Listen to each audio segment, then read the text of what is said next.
నమస్కారం. మనం మనకు 12 జ్యోతిర్లింగాలు ఉంటాయి. అందులో 4 జ్యోతిర్లింగాల గురించి తెలుసుకున్నాం. ఈరోజు ఐదవ జ్యోతిర్లింగం అయినటువంటి వైద్యనాథుని గురించి తెలుసుకుందాం. వైద్యనాథ్ జ్యోతిర్లింగం జార్ఖండ్‌లో ఉంటుంది. అసలు ఈ వైద్యనాథ్ జ్యోతిర్లింగం హిస్టరీ ఇప్పుడు తెలుసుకుందాం.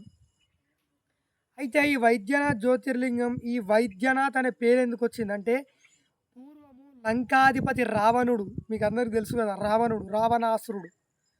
అయితే ఆయన శివునికి ఘోరమైన తపస్సు చేశాడనమాట. తపస్సు అంటే మామూలుగా గాదు. అది ఇప్పుడు మనం డై హార్డ్ ఫ్యాన్స్ అని అంటాం. అట్లా ఆ జమానాలో అట్లా అంతగనం ఘోరమైన తపస్సు చేస్తాడు.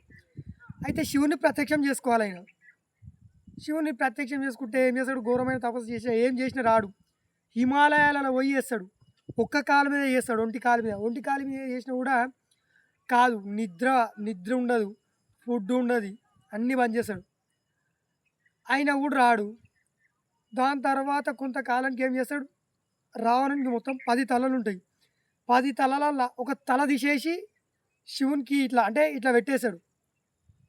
రాడు. మొత్తం అట్లా ఒకటి, ఒకటి, ఒకటి అట్లా 9 తలలు తీసేస్తాడు. అయినా కూడా శివుడు ప్రత్యక్షం గాడు.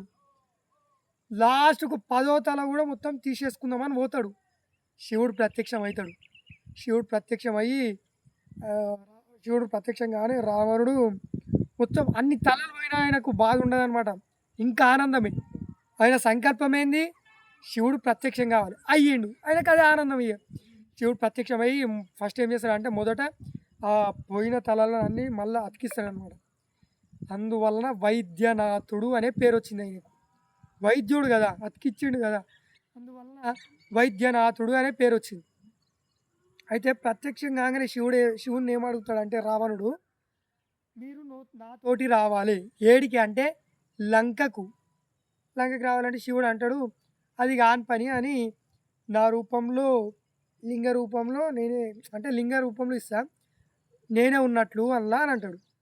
ఆత్మలింగం కూడా అని అంటాం కదా మనం అది. అంటే సరే అని అంటాడు. అయితే శివుడు దానికొక పరీక్ష పెడతాడు. ఆ పరీక్ష ఏందంటే, మీరు దీన్ని ఎప్పుడు కింద పెడితే అప్పుడు మళ్ళా అది భూమిలోకి పోతది అని చెప్తాడు. రావణాసురుడు సరే అని వెళ్తాడు.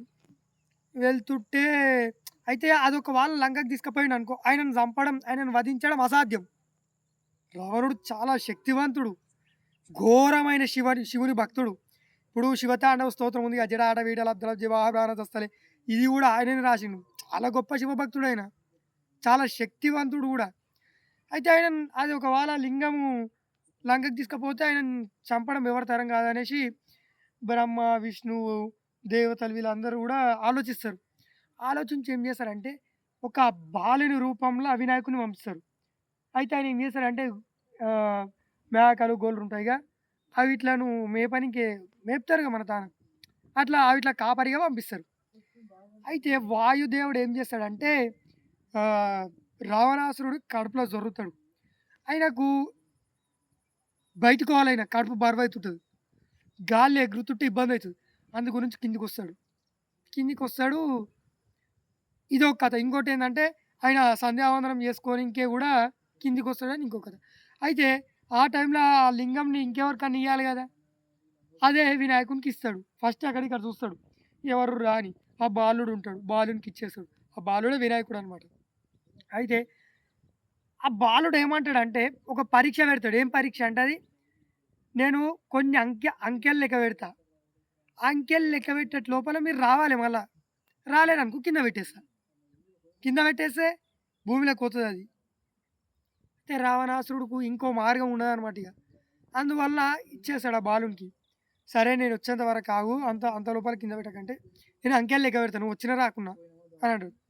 రావణాసురుడు పోతాడు. సంధ్యావందనం పోంగానే ఇట్లా సగం సంధ్యావందనం అయితే ఆయన సంధ్యావందనంలో ఉంటాడు. బాలుడు అయిపోతుంటే దగ్గరకొస్తాడు. ఇప్పుడు మనం సపోజ్‌గా 10 అంకెలు తీసుకున్నామనమాట. 1, 2, 3, 4, 5, 6, 7, 8, 9.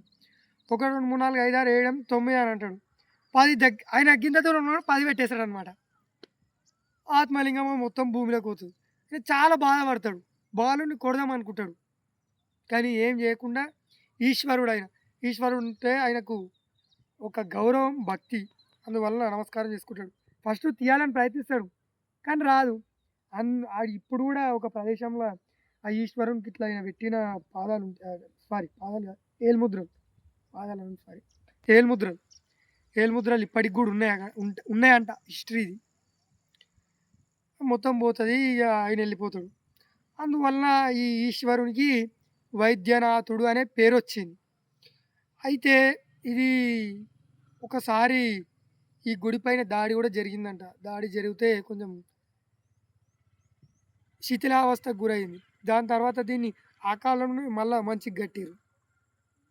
అక్కడున్న ప్రదేశం గూడా చాలా మంచి ప్రదేశం.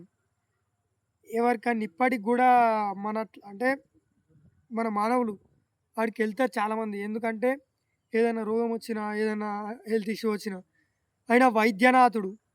రావణునికే వైద్యం జేషిండు. మనమెంత అని పోతారనమాట ఆడికి. మనం గూడా మంచిగా అయితామని. అక్కడ ఉన్నటువంటి ప్రజలు అక్కడ చాలా శ్మశానాలు గూడా కాలుతుంటాయి. అక్కడ అక్కడెళ్లి చనిపోవాలని గూడా చూస్తారు. ఎందుకంటే ఆళ్ళకు మోక్షం దొరుకుతదని ప్రజల నమ్మకం. ఏదేమైనప్పటికీ గూడా ఆడికి ఇప్పటికి గూడా ప్రెజెంట్ గూడా ఎవరైనా డాక్టర్ చదువుకోవాలనుకున్నోళ్ళు, డాక్టర్ చదివి వచ్చినోళ్ళు గూడా ఫస్ట్ ఆడ చాలా మంది దర్శనం చేసుకొనొస్తారు. ఎందుకంటే ఆయన వైద్యనాథుడు. ఆయన పర్మిషన్ ఉంటేనే వీళ్ళందరూ గూడా అంటే నేను చదువును తక్కువ అంచనా ఏస్తలేను. ఆయన పర్మిషన్ ఉంటే ఆయన ఆశీర్వాదం ఉంటే ఇంకెక్కువ మంచిగా అయితామని ప్రజల నమ్మకం. నేను చెప్పిన దాంట్లో ఏమైనా తప్పుంటే క్షమించండి. ఇంకేమైనా చెప్పకపోతే కామెంట్ రూపంలో తెలపండి. నమస్కారం. జై భారత్! జై హింద్.